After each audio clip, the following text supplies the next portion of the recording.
ভালোবাসা সবসময় অদ্ভুত আর রহস্যময়। কখনো সেটা মেনে নেয় সমাজ, আবার কখনো সেটা হয়ে ওঠে মানুষের চোখে অপরাধ। হ্যাঁ বন্ধুরা, আজকের গল্পটা এমন এক বোবা মেয়েকে নিয়ে যে ভুল করে প্রেমে পড়ে যায় ভয়ঙ্কর এক অদ্ভুত জীবের সঙ্গে। কিন্তু তাদেরই ভালোবাসা কারো চোখেই ভালো লাগে না। সবাই চায় সেই দানবটিকে ধ্বংস করতে, আর সেই অসহায় মেয়েটি তার জীবন বাজি রেখে চেষ্টা করে তাকে বাঁচাতে। এখন প্রশ্ন হলো, এই বোবা মেয়েটি কি শেষ পর্যন্ত তার ভালোবাসাকে রক্ষা করতে পারবে, নাকি ভালোবাসার অপরাধে দুজনকেই জীবন দিতে হবে? এটাই দেখতে চলেছি 2017 সালে মুক্তি পাওয়া এক অসাধারণ গল্পে। তো আর দেরি না করে গল্পের শুরুতে আমরা দেখি এক তরুণীর কাহিনী। নাম তার এলাইজা। সে দেখতে সরল, ভদ্র, কিন্তু জন্ম থেকে এক গভীর দুঃখ বয়ে বেড়াচ্ছে। ছোটবেলায় অজানা কারণে তার গলার ভেতর কেটে দেওয়া হয়েছিল। এর ফলে তার কণ্ঠস্বর একেবারে হারিয়ে যায়। সে কথা বলতে পারে না, কিন্তু সবকিছু স্পষ্ট শুনতে পারে। তার গলার চারপাশে এখনও দাগ আছে, যেন সেই বেদনাদায়ক ঘটনার স্মৃতি চিরকাল বহন করে যাচ্ছে। এলাইজা একেবারেই একা। বাবা মা নেই, ভাই বোন নেই। পৃথিবীতে তার একমাত্র আপনজন হলেন জাইলস, এক বৃদ্ধ চিত্রশিল্পী যিনি আগে বিজ্ঞাপন ডিজাইনার হিসেবে কাজ করতেন। জাইলস একসময় রাস্তায় ছোট্ট এলাইজাকে কুড়িয়ে পান। সেই থেকে মেয়েটিকে তিনি নিজের মেয়ের মতো আগলে রেখেছেন। যদিও জাইলস নিজেও নিঃসঙ্গ, তবুও তারা দুজন মিলে একে অপরের শূন্যতা পূরণ করে বেঁচে আছে। এলাইজার জীবন প্রতিদিনই একই রকম। কাজের জন্য তাকে প্রতিদিন যেতে হয় এক গোপন সরকারি ল্যাবে। সেখানে সে ক্লিনার হিসেবে কাজ করে। তার সহকর্মী এবং একমাত্র বন্ধু হলেন জেলডা, এক প্রাণবন্ত কালো মহিলা যিনি সবসময় গল্প করতে ভালোবাসেন। জেলডা জানে এলাইজা কথা বলতে পারে না, তাই সে একাই সব কথা বলে যায়, আর এলাইজা হাসি মুখে শোনে। এইভাবেই তাদের বন্ধুত্বটা টিকে আছে। এই ল্যাবটা ছিল বেশ অদ্ভুত। বাইরে থেকে সাধারণ জায়গা মনে হলেও ভেতরে আসলেই বোঝা যায় এটা একেবারে ভিন্ন জগৎ। চারদিকে বিশাল বিশাল ধাতব দরজা, মেশিনের শব্দ, সশস্ত্র প্রহরী আর কড়া নিরাপত্তার। এটা ছিল বেশ অদ্ভুত। এখানে গোপন সামরিক গবেষণা চলত।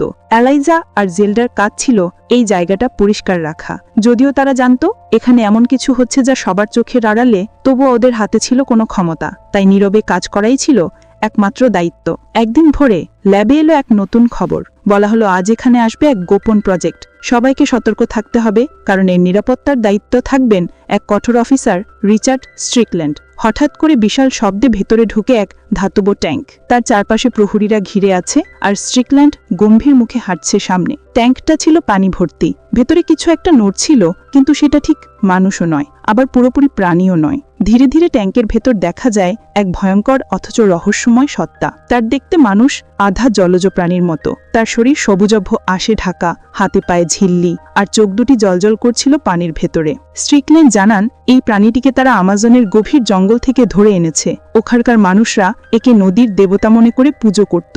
কিন্তু সরকারের কাছে এটা কোনো দেবতা নয়, বরং এক পরীক্ষার উপাদান। তাদের উদ্দেশ্য ছিল এই প্রাণীটিকে গবেষণার মাধ্যমে কাজে লাগানো, বিশেষ করে ঠান্ডা যুদ্ধের সময় শত্রুর বিরুদ্ধে সামরিক শক্তি বাড়াতে। প্রাণীটিকে একেবারে লোহার শিকলে বেঁধে রাখা হয়। যখনই সে উত্তেজিত হয় বা পালানোর চেষ্টা করে, স্ট্রিকল্যান্ড সঙ্গে সঙ্গে তাকে বিদ্যুতের শক স্টিক দিয়ে আঘাত করে। স্ট্রিকল্যান্ডের নিষ্ঠুরতায় প্রাণীটা কষ্টে ছটফট করলেও তার চোখে এক অদ্ভুত বেদনা আর মানবিকতার ছাপ দেখা যেত। এলাইজা প্রতিদিনের মতো পরিষ্কার করতে গিয়ে হঠাৎ ট্যাঙ্কের ভেতর প্রাণীটিকে প্রথম ভালোভাবে দেখতে পায়। তার ভয় লাগলেও চোখ সরাতে পারে না। কৌতূহল নিয়ে তাকিয়ে থাকে, আর প্রাণীটাও ভেতর থেকে তার দিকে তাকায়। সেই প্রথমবার এলাইজা অনুভব করে তার জীবনের একঘেয়েমির ভেতরে ঢুকে পড়েছে এক নতুন রহস্য, এক অদ্ভুত টান যেটার কোনো ভাষা নেই, কোনো নাম নেই। দিন কেটে যায়। প্রথমে দূর থেকে শুধু তাকিয়ে থাকলেও ধীরে ধীরে এলাইজা সাহস করে ট্যাঙ্কের পাশে বসতে শুরু করে। কখনো ডিম খেতে খেতে একটা ভেতরে ছড়ে দেয়, প্রাণীটা সেটি খেয়ে ফেলে। এভাবেই শুরু হয় তাদের প্রথম যোগাযোগ। শব্দের বদলে চোখের দৃষ্টি,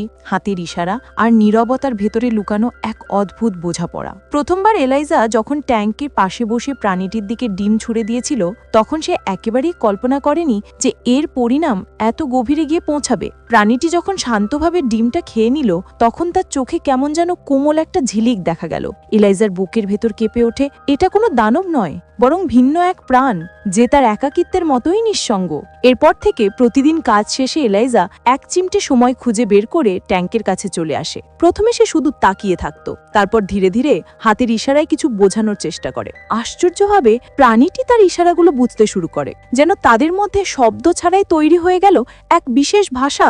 ল্যাবের বিজ্ঞানীরা আর স্ট্রিকল্যান্ড প্রতিদিন প্রাণীটির ওপর পরীক্ষা চালাচ্ছিল। তারা জানত এই জীবটা অনন্য, তার শ্বাস নেওয়ার ক্ষমতা, তার শরীরের গঠন, এমনকি তার রক্তেও আছে এমন রহস্য যা মানুষের কাজে লাগতে পারে। একদিন বৈঠকে সিদ্ধান্ত হয় প্রাণীটিকে মেরে ফেলে তার ভেতরের অঙ্গ প্রত্যঙ্গ পরীক্ষা করতে হবে। স্ট্রিকল্যান্ড হাসি মুখে বলে, এই দানবটা আমাদের জন্য শুধু একটা নমুনা। যত তাড়াতাড়ি এর রহস্য জানা যাবে তত তাড়াতাড়ি আমরা ঠান্ডা যুদ্ধে এগিয়ে যাব। এই কথা শুনে পাশেই দাঁড়িয়ে থাকা এলাইজার শরীর কিপে ওঠে। তার মনে হয় কেউ তার প্রিয় বন্ধুর জীবন কেড়ে নিতে চাইছে, কিন্তু সে কিছু বলতে পারে না, কারণ তার কণ্ঠ নেই, শুধু চোখ ভিজে ওঠে নীরবে। বাড়িতে ফিরে এলাইজা ঘুমোতে পারে না। সে ভাবে, আমি তো সারা জীবন একা, আমার বাবা মা নেই, কণ্ঠস্বর নেই, তবুও আমি বেঁচে আছি। তাহলে ও কেন মরবে? জাইলসকে একসময় সে গোপনে সব বলে ফেলে। জাইলস প্রথমে ভয় পেয়ে যায়। সে বলে, এলাইজা, এটা অসম্ভব, তুমি জানো না ওরা কেমন শক্তিশালী, ধরা পড়লে আমাদের জীবন শেষ। কিন্তু এলাইজা চোখ নামিয়ে না থেকে সাইন ল্যাঙ্গুয়েজে জানায়, ও কোনো দানব নয়, ও আমার মতোই, নিঃসঙ্গ, ভিন্ন, ভালোবাসার যোগ্য।